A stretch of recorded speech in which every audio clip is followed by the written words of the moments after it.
Hello, church. We are looking at Galatians chapter 5 today for our daily Bible reading. Word of the day is gratify. Paul has been repeating himself in the book of Galatians, expressing the beauty of the gospel. The beauty of the gospel is that Christ has redeemed those who trust, who believe, who put their faith in his perfect keeping of the law. Because our own works are as filthy rags, we are unable to keep the law perfectly. And so the law was a guardian, was a means of showing us our faults, showing us our inability to stay with a holy and righteous God. But Christ has set us free from that. So if we've been set free from the law, if we've been set free from sin, how are we to live? What does the Christian life look like? And so he starts expressing that once again in verses 1 through 15 of chapter 5. It says Christ has set us free.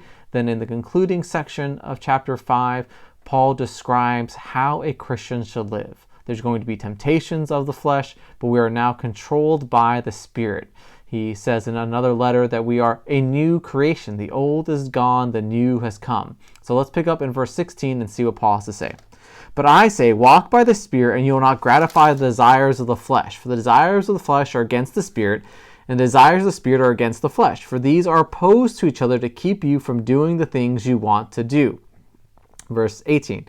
But if you are led by the Spirit, you are not under the law. So we're not under the law, but we are controlled. We can do the things God wants us to do. And he lists a list of fleshly sins that we are not to do. Those are against us.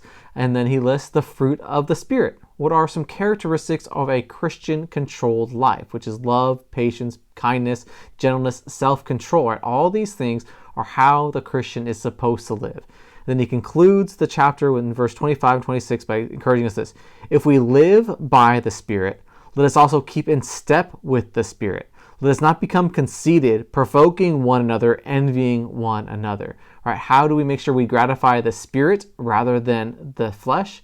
Is to keep in step with God, to be in tune with God, to humble ourselves to the commands of God, and to love and support each other and not be boasting or arrogant or seeing how we can get advantage of people. All right, church, be encouraged. Let's gratify the Spirit and not the flesh.